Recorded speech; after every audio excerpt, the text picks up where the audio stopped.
नमस्कार दोस्तों, आर्यवर्त में आप सभी का स्वागत है। दोस्तों, यूं तो हम महाभारत के कई सारे योद्धाओं के बारे में बात कर चुके हैं। टीवी सीरियल्स में हम इनको देख चुके हैं, इनके पराक्रम को देख चुके हैं, इनकी कहानियां पढ़ चुके हैं। अर्जुन, कर्ण, भीष्म, द्रोण जैसे कई सारे महारथियों के बारे में पढ़ चुके हैं। आज के इस सफर में मैं आपको महाभारत के योद्धाओं की श्रेणी और उनके पद के बारे में बताऊंगा कि वो जो महाभारत का 18 दिन का युद्ध हुआ था, उस युद्ध में जो योद्धा लड़े उनकी श्रेणी क्या थी, उनका पद क्या था। सबसे पहला पद होता है दोस्तों अश्वारोही का। अश्वारोही क्या होता है? अश्व मतलब होता है घोड़ा। देखिए, सबसे छोटी कैटेगरी तो पैदल सैनिक की होती है, ठीक है। अश्वारोही वो होता है, वो सैनिक जो घोड़े पर सवार होकर लड़ते हैं, उन्हें अश्वारोही की कैटेगरी में डाला जाता था, ठीक है। एक अश्वारोही 12 पैदल सैनिकों के बराबर होता था। वो 12 पैदल सैनिकों से एक वक्त में युद्ध लड़ भी सकता था और जीतने की क्षमता भी रखता था। इसको पदातिक भी कहते थे, मतलब एक पैदल सैनिक को पदातिक भी कहा जाता था। तो एक अश्वारोही 12 पैदल सैनिकों के बराबर होता था। दूसरी कैटेगरी होती थी गज की। गज मतलब वो सैनिक जो कि हाथी पर सवार होकर युद्ध लड़ता था, उसे गज कहा जाता था।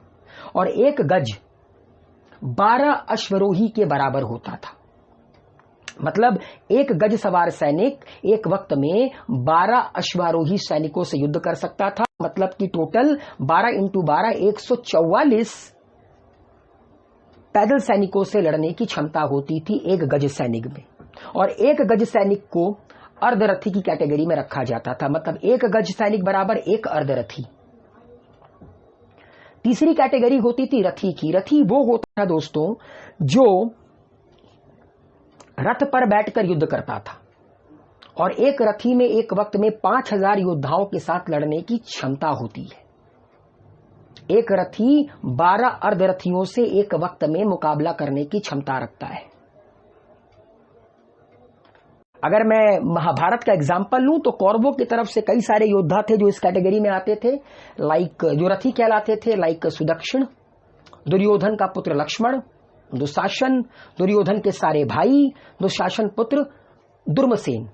वहीं अगर पांडवों की तरफ से देखें तो पांडवों की तरफ से शिखंडी, युधिष्ठिर, सहदेव, नकुल, उत्तम, ये सारे के सारे, इसके अलावा भी और बहुत सारे लोग थे, वो सारे के सारे रथी कैटेगरी में आते थे। उसके बाद दोस्तों अगली कैटेगरी थी अतिरथी की। अतिरथी वो होता था जो 12 रथियों को मिलाकर बनता था। जैसा कि मैंने बताया कि एक रथी एक वक्त में 5000 सैनिकों से युद्ध कर सकता था, ठीक उसी तरह एक अतिरथी एक वक्त में 12 × 5000 60,000 सैनिकों से युद्ध कर सकता था। तो एक अतिरथी बराबर 12 रथी होता था। कौरवों की तरफ से कृतवर्मा, शल्य, कृपाचार्य, ये कुछ नाम है जो कि अतिरथी कैटेगरी में आते थे। पांडवों की तरफ से कुंती भोज, सत्यजीत, घटोत्कच, युयुत्सु, धृष्टद्युम्न, सत्यकी, ये कुछ नाम थे जो कि अतिरथी कैटेगरी में आते थे। उसके बाद महाभारत की सबसे बड़ी कैटेगरी आती है महारथियों की। महारथी दोस्तों 12 अतिरथियों के बराबर होता था। महारथी सभी तरह के अस्त्र को चलाने में निपुण होता था, सभी तरह के व्यू का ज्ञान होता था। और महारथी महाभारत में योद्धाओं की सबसे बड़ी श्रेणी थी। इससे बड़ी कोई श्रेणी नहीं थी महाभारत में। एक महारथी 12 अतिरथी के बराबर होता था। और आपको पता है कि एक अतिरथी 12 रथी के बराबर होता है। मतलब एक अतिरथी 60,000 लोगों से लड़ सकता है।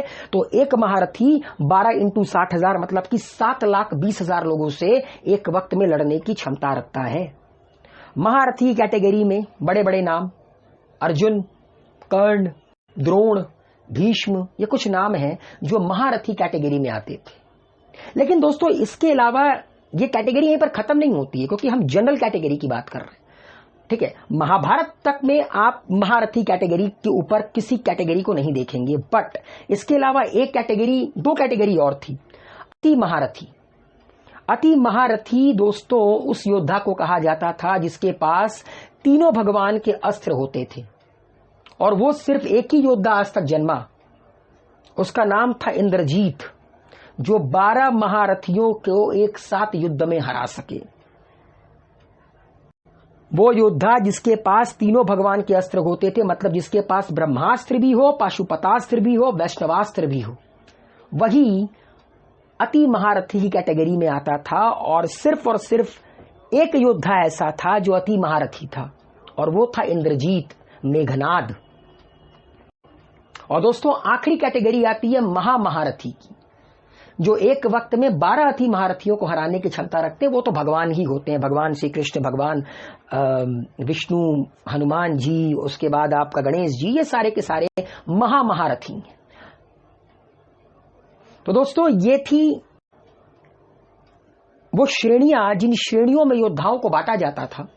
उम्मीद है ये वीडियो आप लोगों को अच्छा लगा होगा। वीडियो को लाइक, शेयर, कमेंट कीजिए। आर्यवर्त को अपना प्यार दीजिए। खुश रहिए, हेल्दी रहिए, सेफ रहिए।